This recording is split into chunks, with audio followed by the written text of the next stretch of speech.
Bienvenidos a Ifa Stories, donde la sabiduría ancestral se une con la narración moderna. Adéntrate en el mundo sagrado de Ifa, el sistema espiritual yoruba, donde cada historia encierra el poder de la adivinación, el destino y un profundo conocimiento cultural. Acompáñanos mientras desvelamos los misterios de los orishas, las fuerzas divinas que guían nuestro camino, Orunmila, los irunmoles y muchos más. Cada historia es un puente entre el pasado y el presente, tejiendo lecciones atemporales que inspiran, iluminan y transforman. Abraza la sabiduría, honra la tradición y embárcate con nosotros en el corazón de Ifa. Suscríbete ahora y deja que las historias te guíen. Para explorar historias yoruba completas, enseñanzas de Ifa y sabiduría ancestral, visita nuestro sitio web www.ifastories.com. Da un paso en el camino sagrado para acceder a más recursos e información. Ologbon Mek adivinó para Ekun e Ifa, el tigre y el gato montés. Historia. En este camino nos referimos al tigre como Ekun y al gato montés como Yibi. Yibi tuvo un sueño terrible y decidió acudir a Orunmila para una adivinación. Ekun y Yibi nacieron de los mismos padres.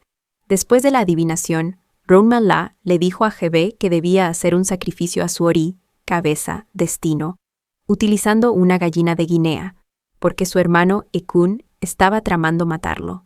Se le aconsejó abstenerse de servir la cabeza de otros, sin importar el pretexto.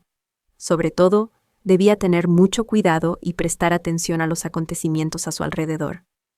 Él realizó el sacrificio.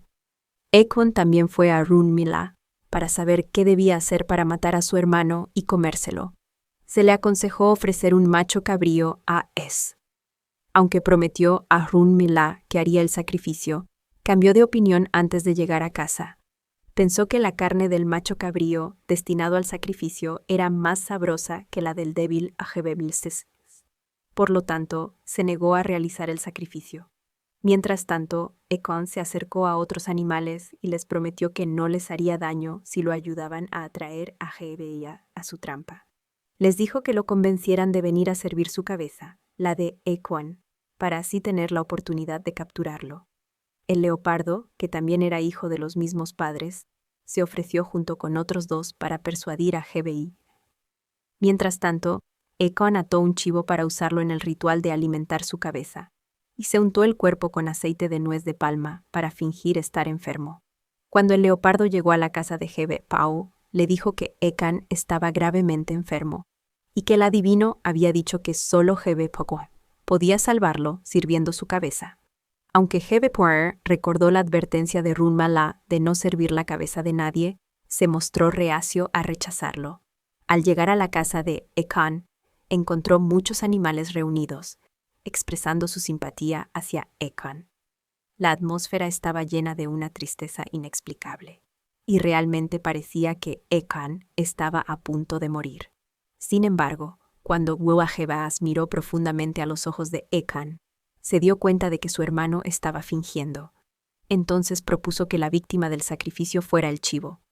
Otro animal lo mataría, y Ajebe usaría la cabeza del chivo para servir la cabeza de Ekun. De acuerdo con la tradición, su sugerencia fue aceptada. La hiena mató al chivo y le entregó la cabeza a Jebe. Mientras Jebe oraba con la cabeza del chivo en sus manos, bailaba inclinándose hacia atrás y apuntaba la cabeza hacia Ekun.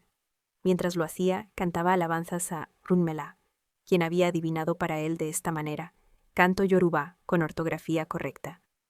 Lagbon, elegbon, kaisebi, ojo, efa, bel, Nite, Ekun, o Difa, Funmi, Olu, Ifa, Mangebo, Maru, Eyin, Lamuyop, Eyin, Ho Are. Una vez que había ganado una distancia segura, ungió su propia cabeza con el cráneo del chivo y huyó. Cuando Ekun vio este giro inesperado de los acontecimientos, culpó a los otros animales por permitir que Jebe se escapara. En un ataque de furia, atacó y devoró a algunos de ellos. Así fue como Jebeius sobrevivió al malvado plan de Ekun, gracias al sacrificio que había realizado. Mientras que las intenciones malignas de Ekun no pudieron manifestarse, porque él se negó a hacer el sacrificio.